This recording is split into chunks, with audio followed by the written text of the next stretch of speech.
अब क्या ये पैसा वो टर्की में जो हैंडलर था वो भेज रहा था, जैश ए मोहम्मद से आ रहा था, कहां से आ रहा था? क्योंकि तनख्वाह मोटी मोटी थी डॉक्टर्स की, 8 लाख 9 लाख, उसके बावजूद ये टेरर एक्टिविटीज का हिस्सा थे।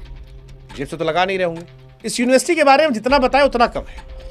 विवाद पर विवाद इस यूनिवर्सिटी की पहचान बन चुके हैं, जैसे झूठी मान्यता का दावा। यूनिवर्सिटी अपनी वेबसाइट पर NAAC+ मान्यता का दावा करती है। हालांकि इस दावे को NAAC ने फर्जी बताया और कारण बताओ नोटिस जारी किया है। इसके बाद यूनिवर्सिटी की वेबसाइट बंद हो गई है।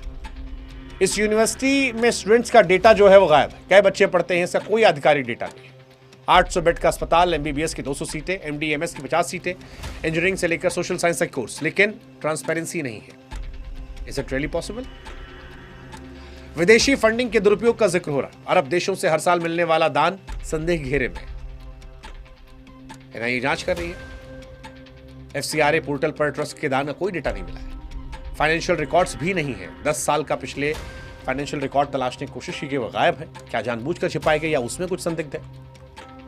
कैंपस में संदिग्ध गतिविधियों के आरोप लग रहे हैं कि कई स्टूडेंट धार्मिक सेमिनार, विदेशी स्टूडेंट को स्कॉलरशिप दे रहे थे। रात में मीटिंग होती थी। क्या ये सब शिक्षा का हिस्सा था या उस प्लानिंग का हिस्सा था?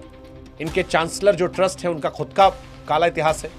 इस अल फलाह चैरिटेबल ट्रस्ट के जो फाउंडर है चांसलर जावेद अहमद, उनका अतीत खुद संदिग्ध है। 2001 में मध्य प्रदेश के महू में अल फलाह इन्वेस्टमेंट कंपनी ने मुनाफे का लालच देकर लोगों से ठगी की थी। उसके बाद परिवार समेत तो दिल्ली भाग गए थे। फरीदाबाद में यूनिवर्सिटी बनाई। ट्रस्ट में सिद्दीकी के परिवार के सदस्य जैसे सुफियान अहमद सिद्दीकी, फरहीन बेग अहम पदों पर है। पूरा परिवार ही कंट्रोल किए बैठा है। हालांकि यूनिवर्सिटी का भी अपना एक वर्जन है। यूनिवर्सिटी के लीगल एडवाइजर कहते हैं कि फंडिंग सिर्फ स्टूडेंट की फीस से आती है और कोई विदेशी फंडिंग नहीं है।